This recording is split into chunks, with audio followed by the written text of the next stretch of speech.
This is Ric McCord, and we want everyone to give me back my pro wrestling. It was great, and I miss it. Ladies and gentlemen, welcome to Give Me Back My Pro Wrestling.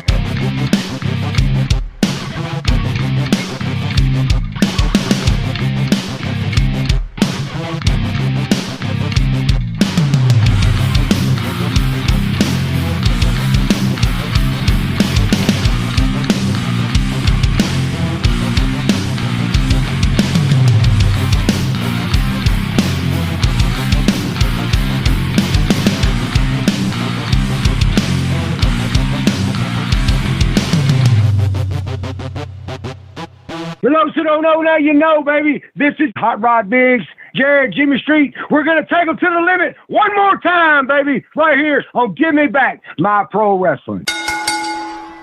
Ladies and gentlemen, welcome one more time to the Give Me Back My Pro Wrestling podcast. And here I am, as always, with my brother from the same father and mother, the Plastic Sheik, Jared Street. What's up, Jut? How you doing? I'm good, brother. How about yourself? I am good, man. Just, doing this thing as I always am, podcast. But everything's good. Just knock them out constantly. You and Wolfie been doing some good ones lately. Yeah, we've had some good interviews. We just did our top 10 oh my god moments. That was kind of fun. And then we interviewed Boris Zukov, the Russian. Nice. Yeah, and then we just interviewed Bob Cook today, and Bob's been a long time underneath guy for the WCW Championship Wrestling from Florida. Mm-hmm. He had a cool run, so good interviews. Very happy with all of them. So I'm excited for those to come out, and I'm most excited about this one today, man. We got Ric McCord, man. I'm stoked. Yeah, man, it should be a great one. I'm real excited. That picture you sent me the other day with Steamboat, Piper, Flair, and him all in kind of one, like hanging back watching the matches go on or something like that, man. That was that's a trip. Oh, Jay Youngblood was on it too. Sorry. Yeah, it kind of lets you know where he's coming from, where he's worked. I mean, it's a cool photo, and it's like, who are all these guys in this photo? And then you kind of figure it out, and there's some legendary dudes in there, and then Rick standing right there with them. So it kind of lets you know where he was and where he's, what he's all about, Yeah, so, where he's been, yeah. Absolutely. Well, I'm very excited to get him on, but of course I want to do a little company business here. First off, we got to thank Tommy Angel. He's climbing the charts quickly, got some great responses from all the people that listened to that episode. I think he's going to be concerning Gators #1 spot in a little bit for sure. Yeah, man. Doing some great numbers with that one. Thank you all so much. If you haven't, for some reason, listened to that episode and you're listening to this one, definitely go back and listen to that one. It was a lot of fun. And man, he's just really put us over too as far as everything. And he really enjoyed his time on here. So hopefully that means more people. I think hopefully David Isley will be coming soon. I'm excited about that. And man, we've got a lot of other people lined up that, like I said, it's just humbling and excited at the same time, Yeah, absolutely, man. It's good that us being from this little neck of the woods can get to anybody that has been anywhere to talk to us, man. It's we've been lifelong fans, but sometimes that doesn't mean anything. So right, definitely a blessing. We're just some small town kids that get a chance to talk some pro wrestlers and having fun with it. One of the things we just did, and I got to thank you for this, Sheik. We just went to Johnson City, Tennessee on November 11th. It was a Saturday, and we watched us some wrestling, some WWE Super Show, and man, I had a good time. What about you? Yeah, man, I did. The kids had a good time too, Yeah, that was the most important part, Yeah, they loved it. It was, we had good seats. We were right there at the ring. I felt like we could see everything good, and made a little bit of scrunched up, but luckily I could put little Sheik on my lap a little bit. He could. Yeah, and Paisley was sitting beside me and gave me half her seat too. So I hope I know Sheik's a fan, but I hope Paisley came out a fan too.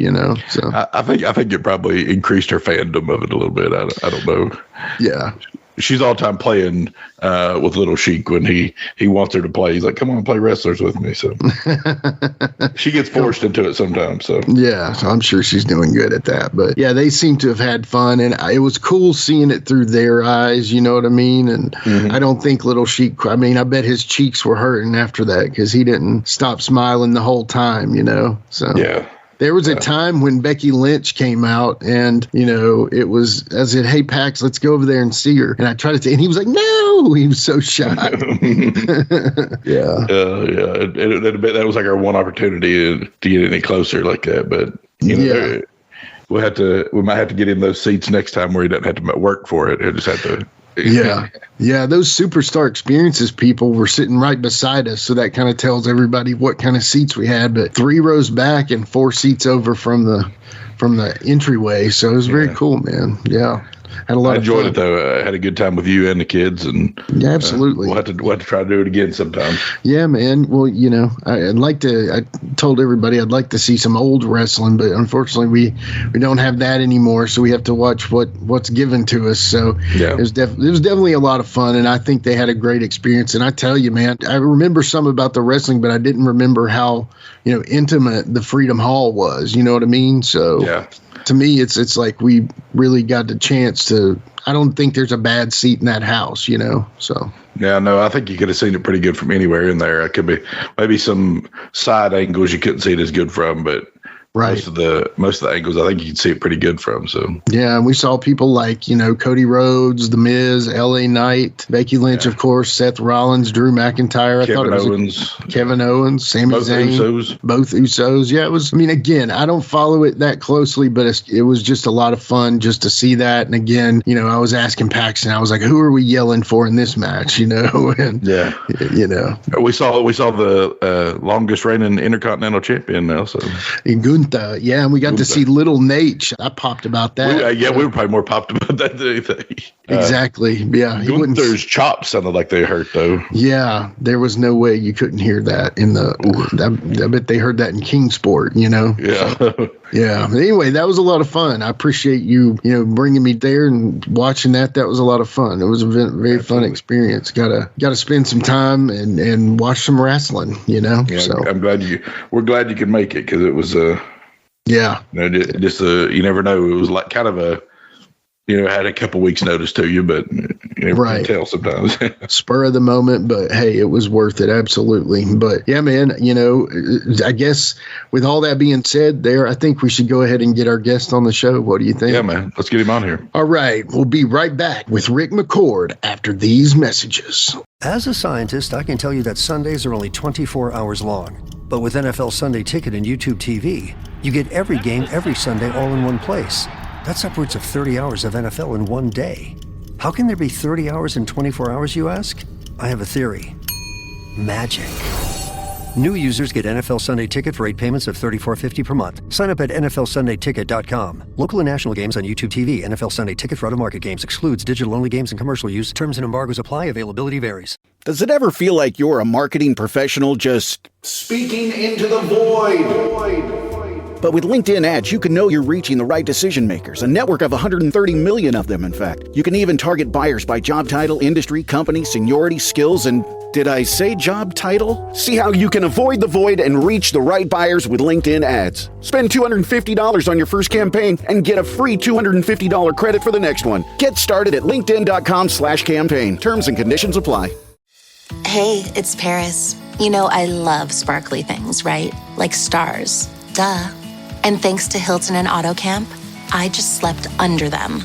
Picture me, serving looks by the fire outside my luxurious Airstream, making s'mores with the kids, while a national park is our backdrop. The great outdoors meets Hilton hospitality. That's hot. Explore all the new ways to stay at Hilton.com.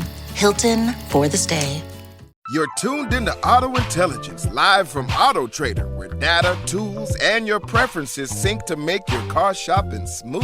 They're searching inventory. Oh, yeah. They find what you need. They're gonna find it. You can make a budget for your wallet to help you succeed.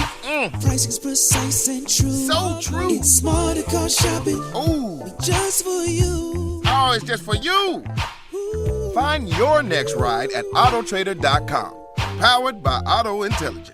Are you a pro wrestling fan? Well, stop by Captain's Corner, where you can get autographed photos, cards, magazines, and figures from all of your favorite wrestling superstars of the past, present, and future. You'll also be able to participate in live signings in the weeks and months to come. Make sure to stop by Captain's Corner on Facebook and give us a holler. Remember, cheers to the working man. All right, we are back with our very special guest today. And honestly, Jared, once again, we're getting some great guests, man. And I want to go ahead and introduce him right now. He is the legendary Ric McCord. Ric, thank you so much for coming on the show. Thank you for the invitation. I'm enjoying it. Awesome. Great to have you, man. Yeah, we'll have some fun. I tell you, all we like to do is just tell good stories and talk about your days in the wrestling business. So this will be a lot of fun. Awesome. Yeah, one thing, we always start a show with is the Plastic Sheik. We always start with his favorite question. Sheik, take it away. All right, Ric. So what this question is designed to do is it's just going to tell the people who, like, your influences in wrestling, who your favorites were, anything like that, or just somebody you just all around liked. But like, if you had a top 4 or top 5 favorite people in the wrestling business, a Mount Rushmore, so to say, of wrestling, who would that be? Well, for one, main one would be Randy Savage. I learned so much from him and from Lanny, his brother. Yeah. It was I was part of the beginning of ICW, and also was voted Rookie of the Year. So that was a great honor that I appreciated. Awesome.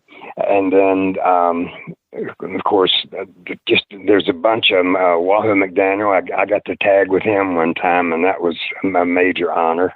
Yeah, that's awesome. My dream was to wrestle for Mid-Atlantic, but I went to several places, other territories, and gained all the experience that I could, so I would look much better in front of the home crowd. So that's what I did. There you go. And then with Mid-Atlantic, I got to wrestle in the home Civic Center in the Greensboro Coliseum, where I always like to go. And so then I've made major friends from just that era alone. Actually, after I retired, I got into the transportation business, and I now have a limo service here in Roanoke. Oh, and awesome. I got to surprise Ricky Steamboat. I saw his name come up on the schedule for a trip to the airport. And so he comes walking out from the lobby and sees me standing there by the car, and he was shocked. I bet so. Quite a good bit. But I always had the most respect for him. He's one of the nicest people that's in the whole business, I would say. Yeah. And and it's been different ones like that. I spent a lot of time in Central States, and Bob Geigel was a great promoter to work for. So I had the opportunity to meet and work with and even tag with some of the best in the business. It was a great ride. Wow. Great list, man. It's Ricky Steamboat. Yeah. Ricky Steamboat is somebody that I think people remember him when they talk about Randy Savage in the match at WrestleMania 3, or they remember him with the Flair matches he had. But man, he was a worker and a half, man. I mean, that's oh yes. So I tried to do his arm drag, but he had it protected. It was a little bit hard to do. Hey, we don't blame you for not being able to do that one. It's okay. That's incredible. Yeah. There's a famous photo of you, and it's got Steamboat, Youngblood. I think it's Barry Horowitz, Roddy Piper, and Ric Flair in the photo. And that's like the Mount Rushmore right there, So that's a pretty crazy picture. Do you remember taking that photo? I guess it was taken of you, I would assume. Yeah. I do. I think it's the one that I've seen come up several times. It was at a high school gym. Yeah. And we were standing along the wall, just watching the matches and waiting for our turn to come up. Yeah. Yeah. I think that's the picture. I've seen it several times.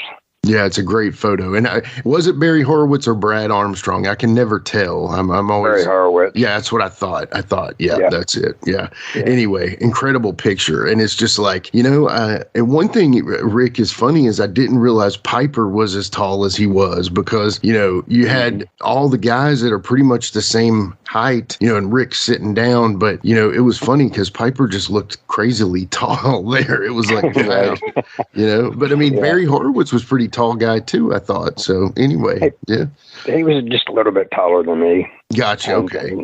Yeah. Well, anyway, it's just crazy to think that you've got all that encompassed in one photo and you're standing right there with them. So thank you for being our guest today on the show. This is awesome. Very honored. Thank you for the invitation. Yes, sir. Appreciate it.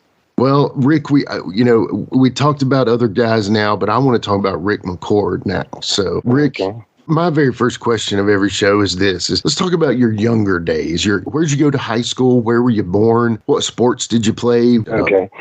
Well, I was born in Salem, Virginia, and after all the wrestling and everything, that's where I settled back at. Yeah. I actually live in the house I grew up in. Wow. So I toured the country and then come back home. Yeah. But anyway, I met a guy named Mike Weddle who wrestled as Eclipso. Yes, sir. And he had a ring in his backyard up in Salem, and I met him at the matches, Starland Arena. That was where the first match I ever went to was. And so he had built this ring with railroad ties planted in the ground. Oh. So it was a solid, stiff ring. Yes, sir. And and we every Saturday we started doing matches.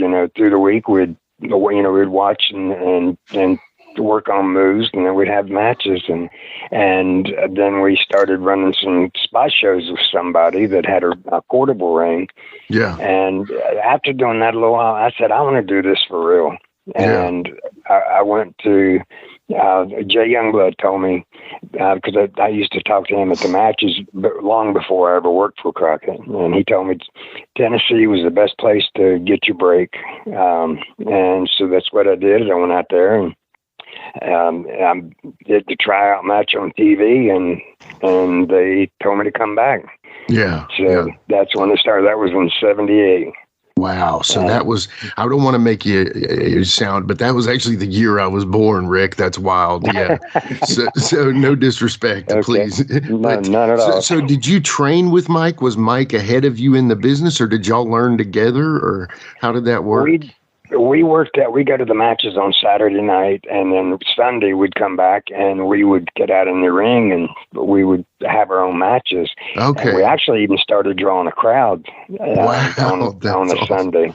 Yeah. I just said I want to do it for real and try to make a living at it. And he was a little behind. I mean, he never really toured. He went some places because we didn't keep in tight contact. But sure. But he never really actually got into the business of that's all he did. I went to where I was doing 7 days a week and all over the place.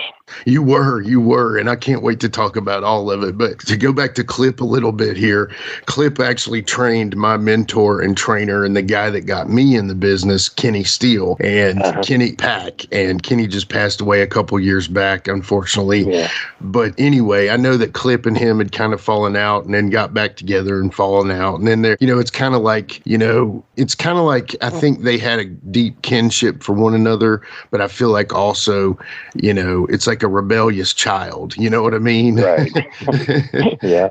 And I think Kenny wanted to strike out on his own. And I don't know, everybody wants to be their own promoter until it's time to be the promoter. You know what I mean? So it's a hard job. It is a hard job. Yeah. Anyway, so I guess technically you learned with yourself and such as that. So go ahead, Jared, ask the question. So you talked about like having like a, kind of like a tryout match, but what would you consider your like first official match? And like, was it for like what promotion or whatever would it be for? It was for Nick Gulas in Nashville. Okay. And I had, being in the minor league when I'd go to the matches at Starland or to the Greensboro Coliseum, I made friends with Jay Youngblood and different ones like that. And they used to coach me and tell me, what I needed to do and the best place to go for a tryout to actually get in. And that's why I went to Nashville, because that's what Jay had told me. Cool. So, so they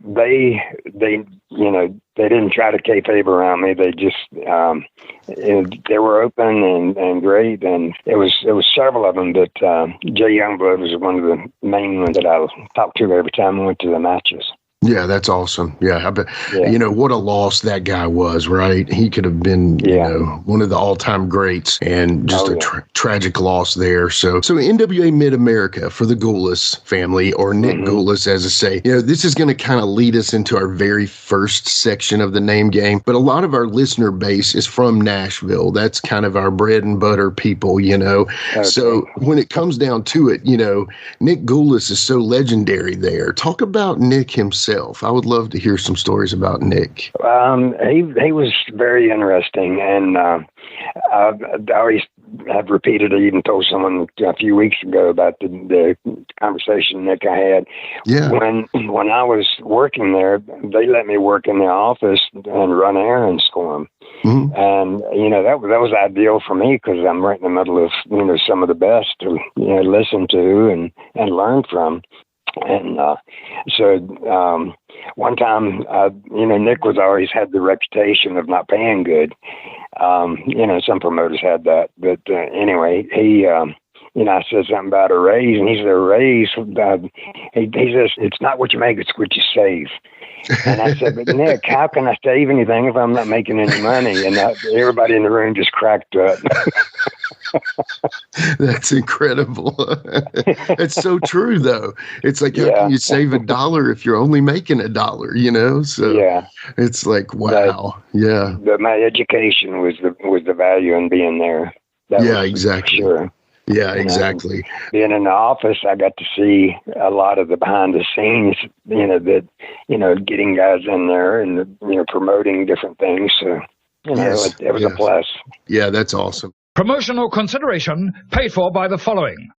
With a major selection of the looks your kiddos love, starting at just $4 in the Walmart app, a new school year means a stylish new them. Who knew? Find skater skirts and Crocs that say, I'm casual but cool. Sparkly sneakers that say, it's my classroom, you're just learning in it. And preppy polos that say, I'm the teacher's pet, even if they're mommy's menace at home. Find their favorite styles starting at just $4 in the app. The Walmart you thought you knew is now new. This episode is brought to you by Nespresso and Samra Origins by the Weekend Coffee Collection. Introducing Samra Origins. My collaboration with Nespresso is a connection to my roots, to my mother, Samra. Coffee that hits the right notes. It transports you. Crafted with unique notes and bold, soaring flavors. Experience a taste that moves you. Nespresso and Samra Origins. Discover more at Nespresso.com.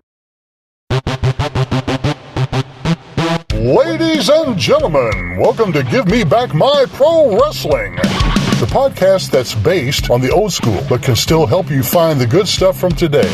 Jimmy Street and the Plastic Sheik, Jared, are the undisputed tag team champions of the wrestling podcast world. From thought-provoking topics to superstar interviews to action figure expertise. This team does it all.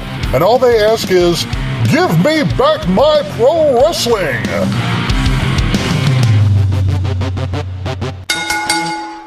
Every other Thursday, wherever you listen to podcasts. This episode is brought to you by State Farm. Life gets easier with great assists, and State Farm is here to dish one your way. Get in touch over the phone or on the app to get the teammate you need. State Farm with the assist. Like a good neighbor, State Farm is there. Coverage options are selected by the customer. Availability and eligibility vary by state. As a sports fan, I have to confess.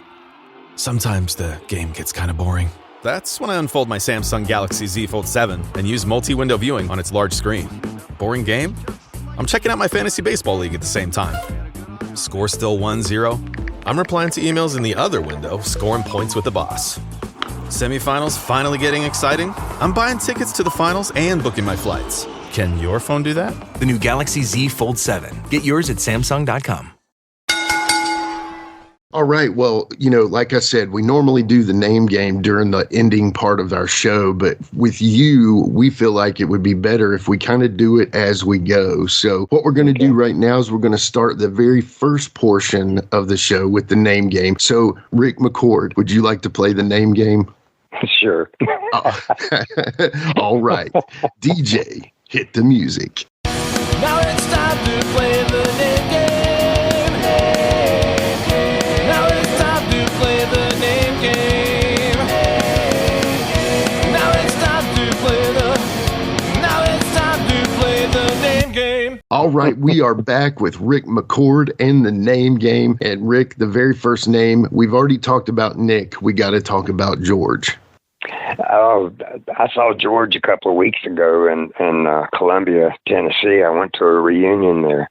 Yeah, and he's working in the I think it's like the security of like jail or prison or something. Yeah. But he was always interesting to listen to, and he was still full of stories. Yeah, and yeah. It was during the era of him, wrestling, a lot of people thought he was the promoter's son and got everything, but George is a good guy. Yeah. We got along, never had any problems. Yeah, and that's the tough part about being the promoter's son is even if you're a good wrestler, people are going to look like that it's given to you. You know what I mean? And yeah. But so we're trying to also get George on a show. So maybe Ric, after you have a good time with us, just let George know that we don't bite. Okay. So, okay. Well, the next name, Jared, take him away. This is former guest of the show, Arvel Hutto. Arvel Hutto. He was at the reunion I just went to.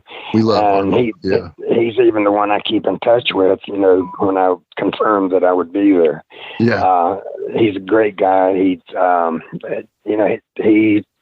worked with him a couple of times. Most of the time, he was in a tag match in the main events some of the times, and but always great to talk to. I have a lot of respect for him. Yeah, Arvel's a great guy. We're big fans of Dante and Mephisto, and yeah, we like Arvel quite a bit. He's too modest, though. He's too modest. Yeah. He won't own up to doing nothing. He's like, well, I just wish I did more, and it's like, Arvel, you did some pretty great stuff, brother. It's okay. Yeah. I drove that trip, and then I went to a limo convention in Orlando, so it was like 3,300 miles for the whole trip. But holy cow. I didn't want to miss the reunion in Columbia because, that's my start. That's the first people I knew. Yeah. It means a lot.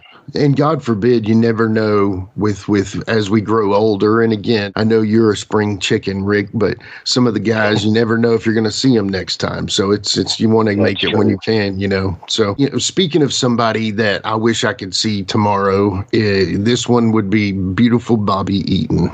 Yeah. Bobby was one of the nicest people. And it was hard for him to be a heel. Mm-hmm. He was so nice. He would, I don't want to, I'm not one on the expose side, but he'd give you a clothesline, and as you were going down, he would say, "You okay? You okay?" And he wouldn't hurt anybody for anything. And just super, super nice guy. Yeah, Bobby was great for sure. Yeah. Jared? How about Terry Gordy? I met Terry. I think that was down when I worked for Bill Watts. And he was a nice guy. I didn't get to talk to him a whole lot because he was kind of in his clique. Gotcha. But I worked a couple of matches with him and Michael Hayes.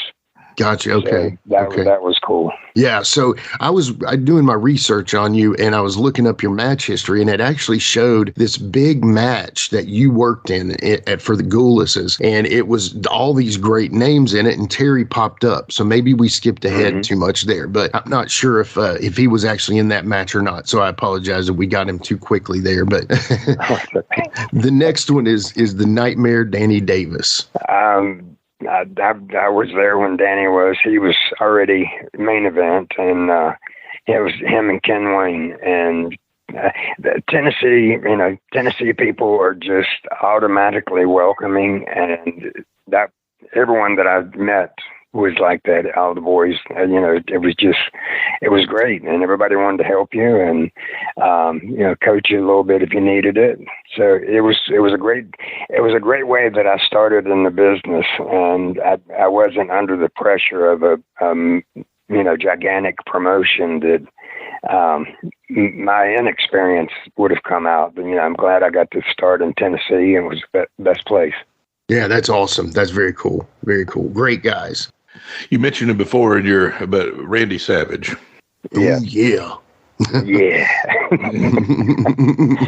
I owe a lot of respect and everything to Randy, because he gave me a good break. And just the matches we had, it was an education every time. And I'm fortunate that I got to work with him like I did, and they put the Rookie of the Year title on me. So that helped me get a lot of the main event matches with Randy out in the spot shows. That's awesome. Yeah. So, and he was great to work with. All you had to do is, he didn't like an arrogant person. Yeah. And he would put them in their place when he had to, and he could do it. Yeah. Yeah. No kidding. Yeah. Yeah. So I got a follow up for you. I always like to ask everybody that kind of knew Randy, like, was he always in that character? Like always in his like macho man character? He was. He wasn't as loud vocal. He had a softer voice that, when he'd talk to you, but he would come into character just in a split of a second. Yeah. Yeah. Oh, yeah. Yeah. What a tense gentleman, but also he cared a lot about the business, I think. And that was one thing definitely. Yeah. And so he didn't like a cocky worker. He liked somebody that appreciated the business and appreciated the boys working with them and everything. Yeah. And if you were arrogant, he would put you in your place. Yeah. Yeah. Well, hey, do it. I believe it. I believe every bit of it. Now, I believe you kind of wind up leaving Mid-America, and you work with these two gentlemen, and these two gentlemen actually became quite famous a few years later after this for partially an expose on the business and also a slap to a John Stossel, but Dr. D and Eddie Mansfield. I think you worked in a tag match with them, and I'm not sure about the promotion, but do you remember working with them? Yeah, I do. It was either right at the end of working for Nick Gulas or after I left ICW. I was up there for 2 years. Then I came back home. My stepfather was sick, and I wanted to help my mom for a little bit. Okay. And he passed away. And just as soon as that happened, I got booked in Memphis. Gotcha. And I think that's where our paths crossed. Okay, gotcha. What did you think about that whole deal? I mean, do you feel like Dr. D did the right thing there, or do you think it was all a work, or what do you think? I don't really know what to say on that one. It was, I respected the business, and when somebody is not respecting the business or the other workers, that's where you get your weak links. And there were some that they rose them to stardom beyond wrestling, and I think that's what they were trying for.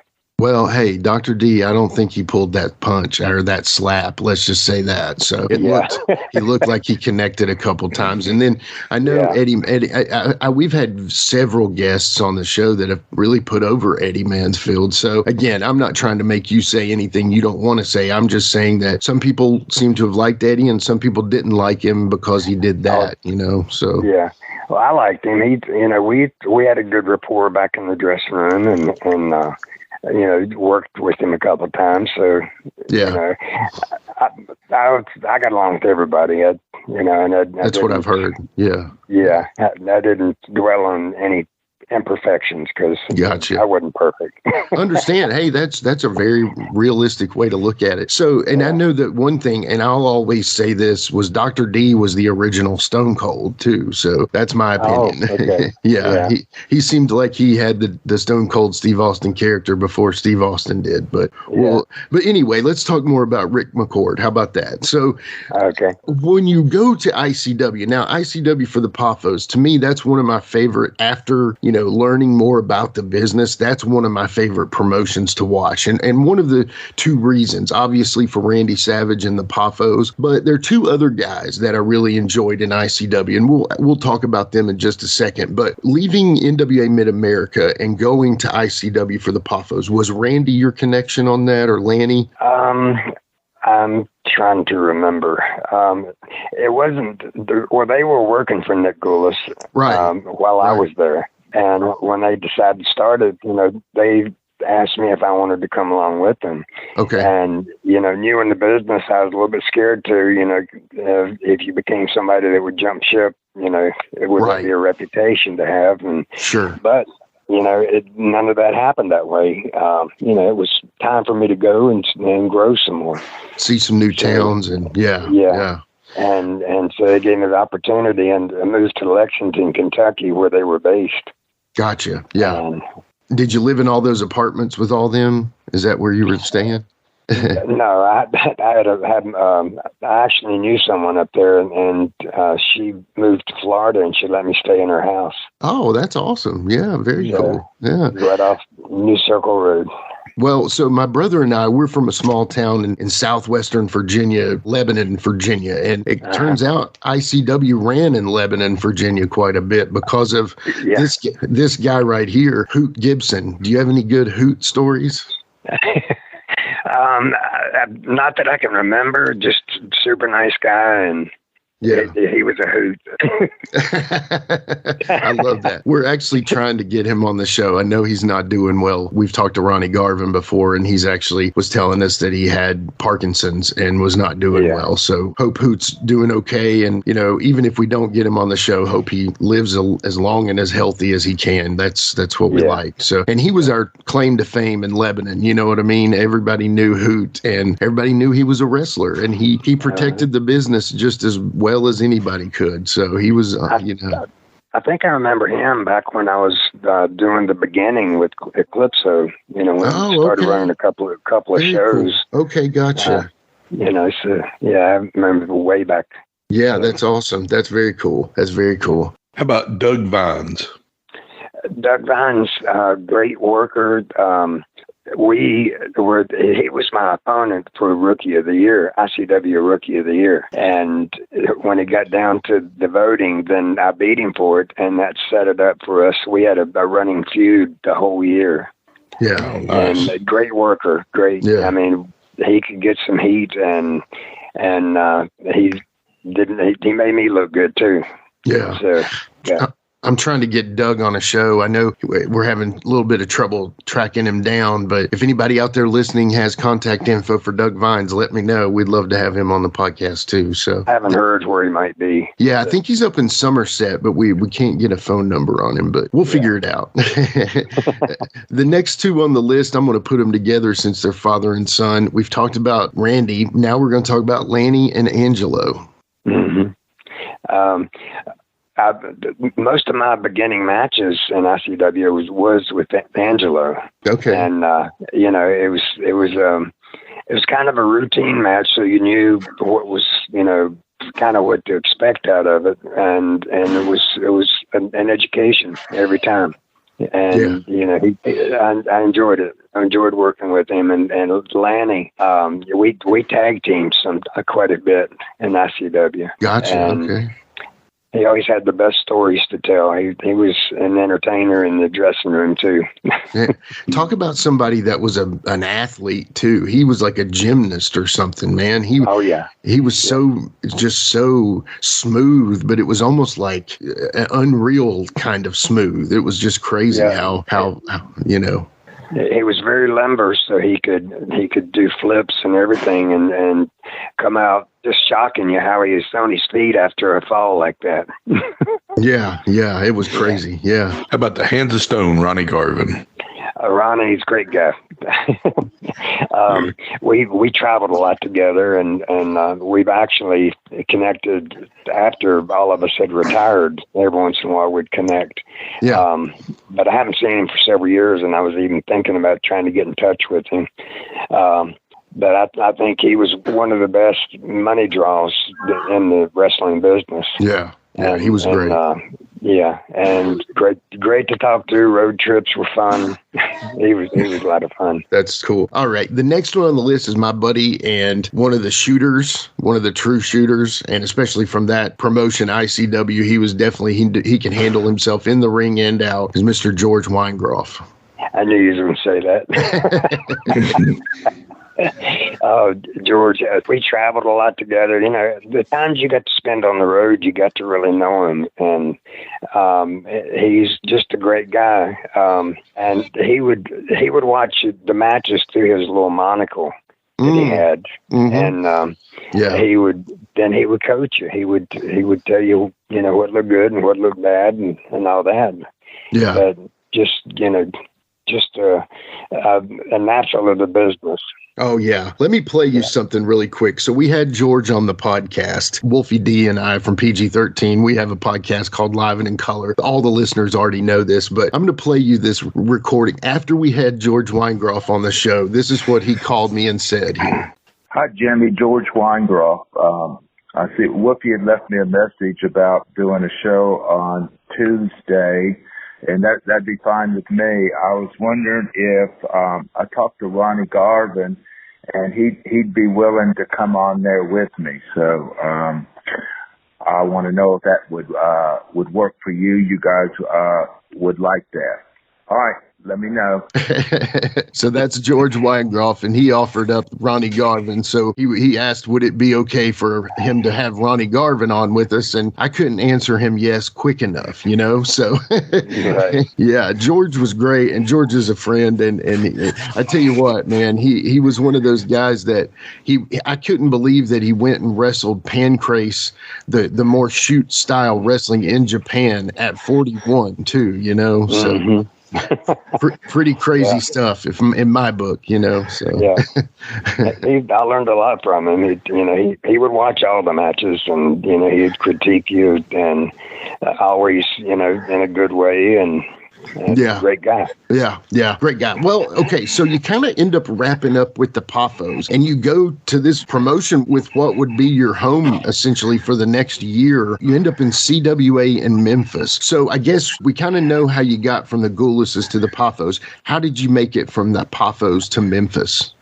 Well, when I came back home, then when I started making some phone calls, and I don't remember exactly who I talked to, but like when I got into Mid-Atlantic, I talked to Jay Youngblood, and he talked to Dory, and he introduced us. Oh, okay. But out there, they had already seen my work from Nick Gulas and from Paphos, some of the shows that they did. And so, when I was available, and I think they just needed some underneath talent, that they said, come on in, and so I had a good run there. It's a gimmick territory, right? And so that made you start realizing that there's different characters to the whole promotion, not just different wrestlers. Yeah, and so that was a whole new experience for me, and. Yeah, long trips. That's the only thing, but it was. I enjoyed it. I wouldn't have traded it for nothing. And it became my go-to promotion after I would go somewhere else for a few months or 6 months, and then I knew that I could call them and say, "I'm finished down here. I went to Pensacola," and when I finished up there, I called and they said, "Come on back. We got a spot." Yeah, come on back anytime. Yeah. Yeah. And, that's funny because you did go from a very, I would say, ICW was very, what would you call it? The promotion, they were very hungry, it seemed. Like they were very hungry to run and show that they were the real deal. And then you get to CWA where it's a little more, what's the word? They're already set, they're not trying to build the company. They've got the company. So it probably went from a very work hard and press to another company where you work hard and press, but it's a different vibe out there. And I've heard Dirty White Boy say this. He's like, I went from the Fullers and Continental to I went to CWA in Memphis, where USWA in Memphis, buddy, that's howdy doody time out there, And you must understand what that means because you laughed. But anyway, they had the characters and they had their way of telling stories. And honestly, I Memphis is one of my current favorites of all time because I'm a Mid-Atlantic kid. We grew up in the Mid-Atlantic area, but I've become an adoptee of Memphis, So anyway, Jared, start us off with the first name in that. All right. Talk to us about Tojo. Oh, Tojo. He was a character. Yeah. And, he was, I would say probably a moody kind of person. You didn't ever know how he was going to be. To react, and sometimes he would, you could make him smile, and sometimes there was no way you're gonna make him smile. Yeah. But you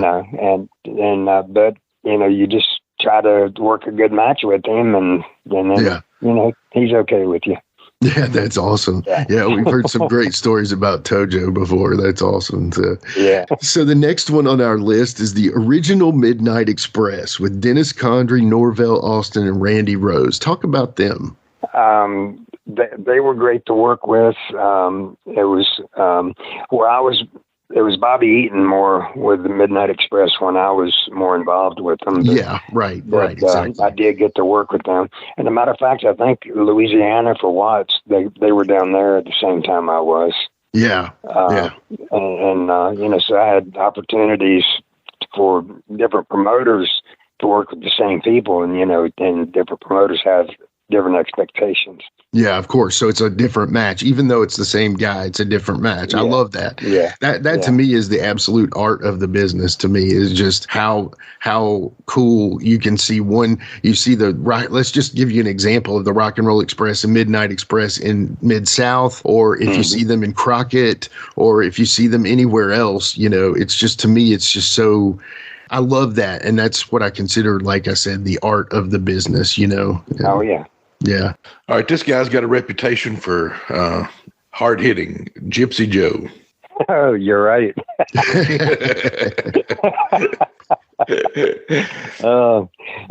He was a tough one to work with. He was solid, and he could put you in your place too, especially a green rookie.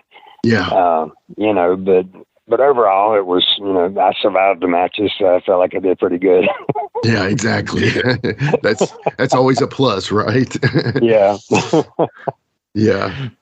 And this next guy, he's considered one of the best workers and one of the best baby faces of all time, Ricky Morton. He is. I would agree with that. He can fly around, and his psychology is there. He had a good advantage because his dad, Paul Morton, was a referee. Yeah. And so he grew up with the business. Right. So it made him just be a natural. Yeah. And and that's what it's all about. Is he the best seller of all time, Rick? I would say, if not, very close to it. Okay. Who's better, if you think, if there's one up there with him, who was really good? I don't know. I hadn't really thought about that. Okay. Well, maybe if it comes up. There's some names at me. What about Ricky Steamboat? He was great, right? Oh, yeah.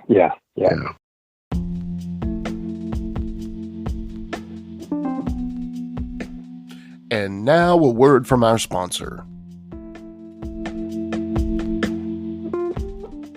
Hey, it's Ryan Reynolds here from Mint Mobile. Now, I was looking for fun ways to tell you that Mint's offer of unlimited premium wireless for $15 a month is back.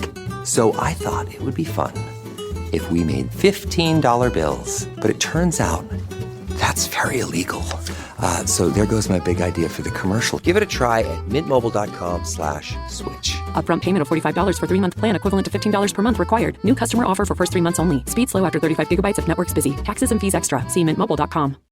Introducing the perfect companion to your morning listening routine. AG1's clinically backed formula is now flavor-packed with 3 new delicious flavors: tropical, berry, and citrus. Start the day on a high note with probiotics that taste like the tropics. Mix it up with micronutrients that taste like berry or citrus. And take it all the way back with the classic, AG1 Original, with notes of pineapple and vanilla. Do your health a flavor, or 4, with AG1 Next Gen, the daily health drink. Learn more at drinkag1.com. This episode is sponsored by Friskies, who would like to tell your cats hi. Now, if that didn't get your cat's attention, there is one thing that always does the trick. Just pour some Friskies crunchy food in the bowl and you'll hear those paws come running. Works every time. With so many Friskies choices, you can always bring your cats running from their secret napping spots. There's always more to explore. See for yourself at friskies.com or visit your local store. This is Kroll, and you're listening to Give Me Back My Pro Wrestling with Jimmy Street and Jared the Plastic Sheik. Be sure to like, subscribe, and view all of our USWO and Saw Wrestling content at Nashville Wrestling Network, exclusively on YouTube.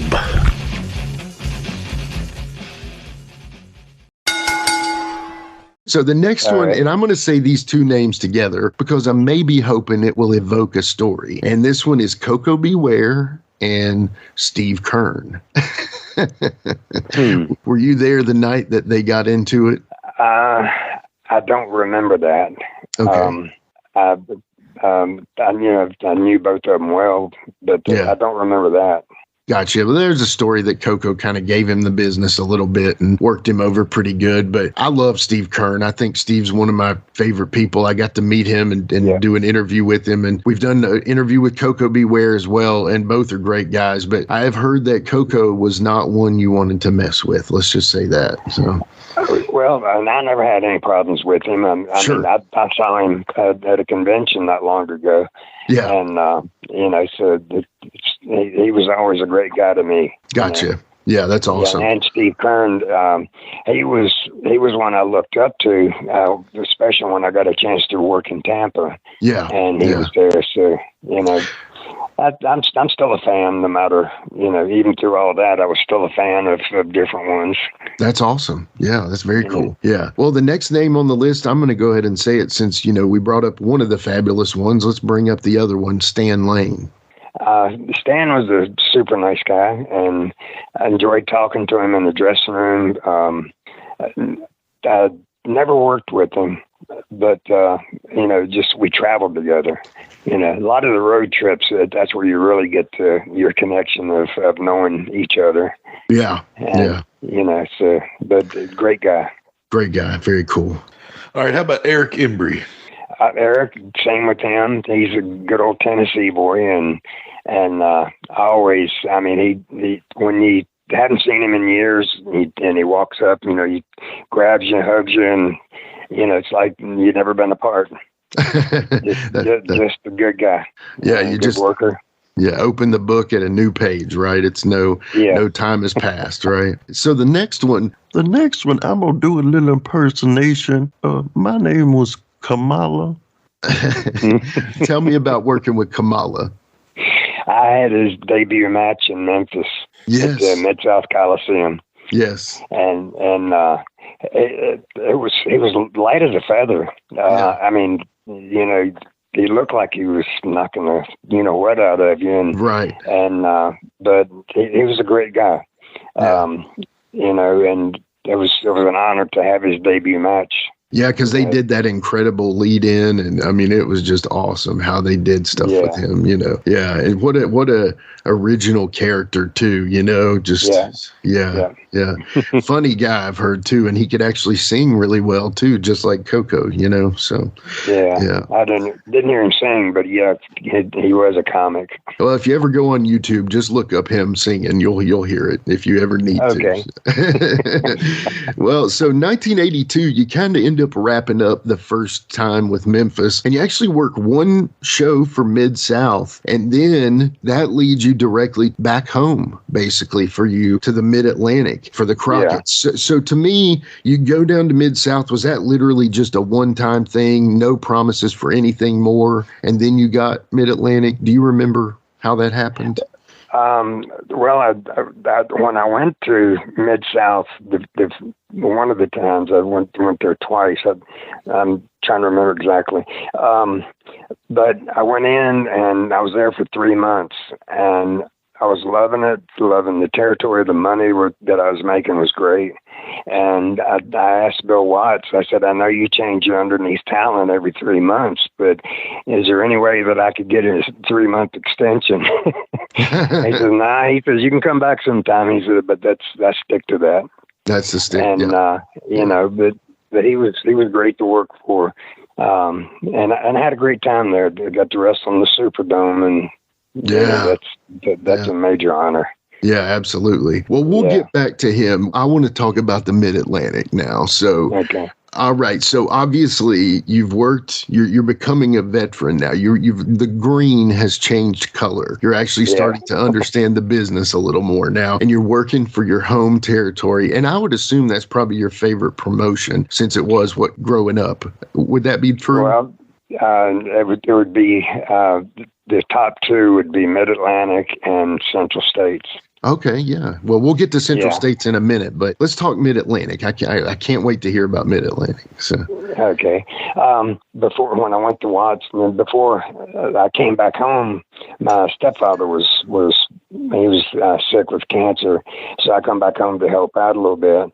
And I was going to the matches, and I bumped into Jay Youngblood. And, so we kind of got a connection going there. And so he was the one that talked to Dory about me starting there. Gotcha. Okay. And so that's how I got into Mid-Atlantic. Very cool. So how were the Crockett's? We always like to ask this question because obviously we love Mid-Atlantic. How were they working for them? It was awesome. Totally. Yeah. Awesome. Yeah. And, and then, I was the most thrilled person you'd ever imagine, because I was working for my dream territory, and I got to wrestle in my home civic center and things like that. I was wrestling with the people that I grew up with. Yeah. And, couldn't have been any better. Salem Civic Center. That's awesome. Yeah. That's wild to think about. You come home and you work in the home civic center. That's so awesome. Yeah. I can't imagine, Lebanon didn't have a civic center, but when it comes down to it, getting to work in your hometown, I would assume a lot of your people came out to see you. Oh, yeah. Yeah. Yep. Family and friends. Hey, this Ric McCord guy's getting over, guys. We got to put him up the card a little bit. Listen to that. I'm sure they know the story, though. So one of the first matches you worked there was with one of my favorite guys, and especially I'm not sure if his manager was with him at this time. I know that this was kind of a big combo, but was the Great Kabuki and was Gary Hart with him at this point? Yes, he was. Okay. Yeah. And that was very interesting, but it was a great match. I loved it, and it was different. Yeah, for sure. Yeah. So do you have anything you could say about Gary at all? Did you know him at all very well? Well, being in the other dressing room, I didn't get to really know him, but just in the passing, and but he was good to work with, him being a manager and everything, and So it was good. That was my guy. The listeners are tired of hearing this, but when I got in the business, that was the guy I ripped off the most, probably. So it was just funny because when he would say stuff like, let me tell you something, baby, I couldn't really get that across in the 2000s as well as it sounded in the 80s, though. You know what I mean? Yeah. So yeah. He had the rap that he did. So many that got later. Yeah, he was great. Yeah. All right. How about Dory Funk Jr.? Dory was the booker when Jay introduced me and, helped me get started with Mid-Atlantic. So I got to work with Dory several times, and great to work with. You got to imagine here you're wrestling someone that was a world champion that, you're just there and you're just ready to listen to whatever they got to say and just try to do the best you can with a great person. Yeah, I got to meet Dory later on a Mike Porter show, and wow, just he was still working then, and just such a great guy. And so he had everybody listening to him. It was like funny because most people are usually talking in the locker room, but everybody was hunkered around Dory. And the cool thing was they had him set up in a different room there at the building, but he actually was in there with us talking to us. It was incredible. Okay. So Dory was a great guy for sure. I was lucky to be on that show. So the next one on the list, and he became much more famous later when he worked with Vince and he had a reptile wrapped around him. But at this point, he's getting pretty good at this game of wrestling here, Mr. Jake the Snake Roberts. The Snake. Yes. When I talk about him, I tell people that I wrestled him at the right era. It was before Damien. Yes, exactly. So I don't know if I could have laid there and had a snake laid on me. No, I don't think I could either. But hey, who knows? Maybe if you're in the moment, you could do it. But I don't know. I'm glad you said that too, Rick, because I don't think I could. All right. How about Gene Anderson? I watched Gene growing up, and I worked with him a few times. And he was, he was solid, and we had good matches. All I had to do was listen. Yeah. I learned that early on, so and it helped a lot because I'm learning. So I didn't try to be arrogant or aggressive with myself. I was taking it all in. Yeah, that's awesome. How about the one-man gang? Hands of Stone. I've talked to Ronnie ever so often, and we were together in Tennessee and a little bit, and then in Knoxville, and then when Pothos had ICW, he come up there. So we've kept in touch through the years, and he's become a great friend.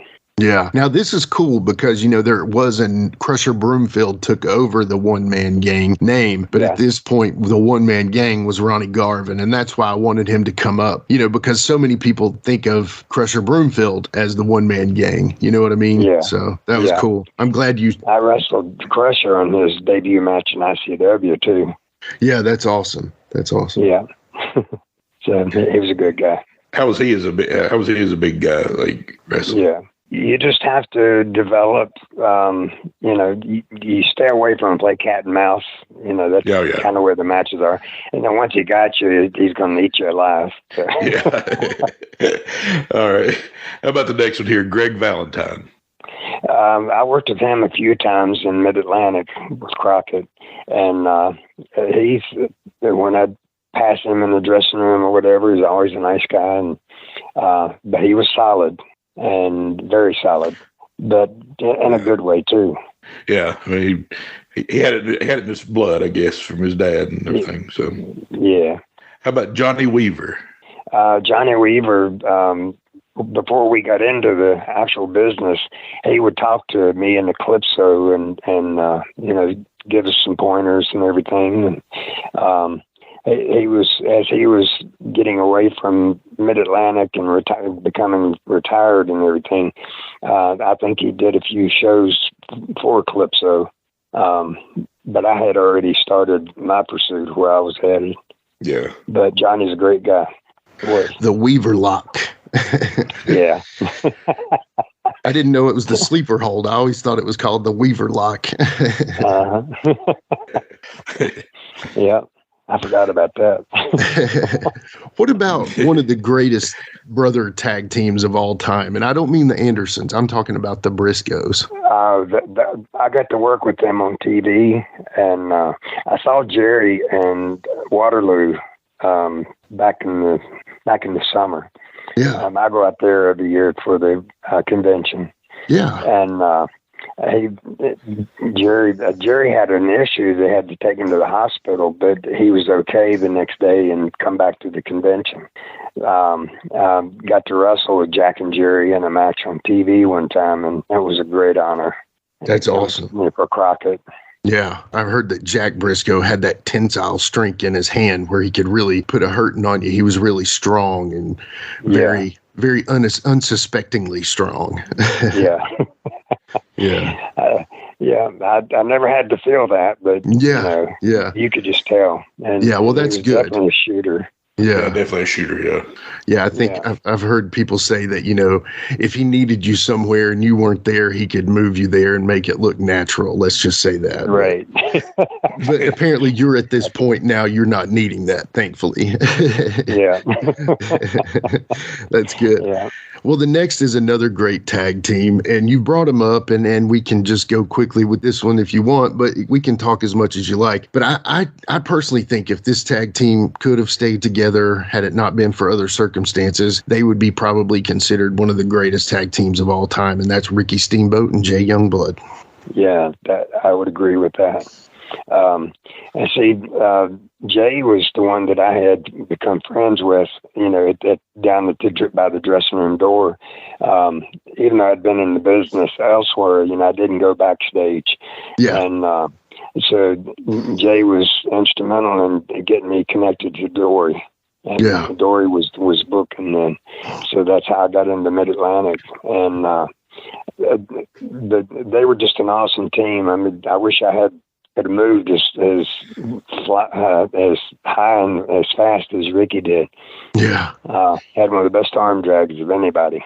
And a drop kick. And it's funny. It's just so funny. I almost think the one person that I think was almost comparable to Ricky was Brad Armstrong. What did you think? He would be a close second.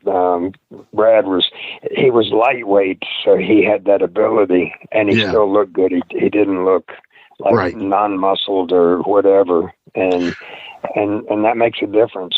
Oh, it does. It does. Yeah. He looked like $1 million, but Ricky did too. Ricky just, I've heard that the women loved these two guys. You could just, it was, they did not have any trouble with the ladies. Let's just say that. So, no. All right. How about Dick Slater?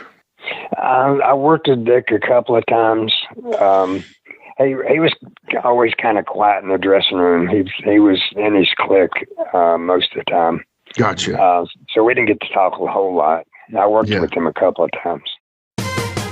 Hey everybody, Gene Jackson here, inviting you to check out the Retro Wrestling Review, where each week I'm joined by some great co-hosts who help me review classic episodes of USWA Championship Wrestling, and right now we are doing week-by-week reviews of 1993. But we don't just do reviews, sometimes we get a chance to interview some of the people who were there and lived it, plus do watch-alongs. It's a lot of fun, so check out new episodes that drop every Wednesday at WrestleCopia.com, and to find links to everything associated to the podcast, you can go to USWApodcast.com.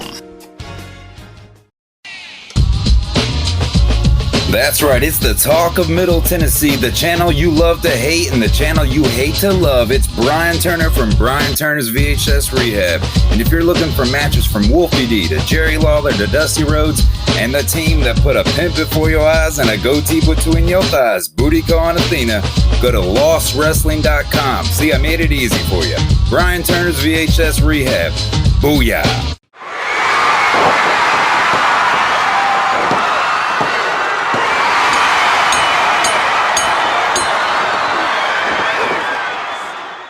Ladies and gentlemen, this is Jimmy Street, and that was episode 15 of the Best of James Rock Street Productions, with the first half of episode 48 of Ric McCord on Give Me Back My Pro Wrestling. Ric is awesome. First off, he's from Virginia, and his resume in wrestling is on par with absolute legends. You can hear the full episode and more over on @GMBMPW or Give Me Back My Pro Wrestling, wherever you listen to podcasts, or simply click the link in the notes below. We hope you've enjoyed a look back in the archives of James Rock Street Productions.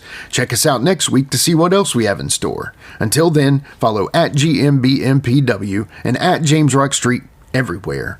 Peace. With a tear in my eye, this is the greatest moment in my life.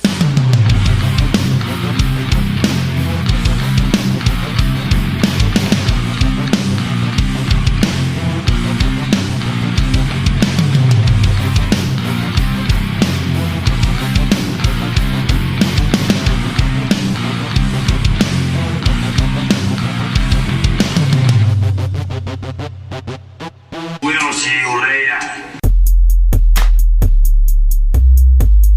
This has been a James Rock Street production.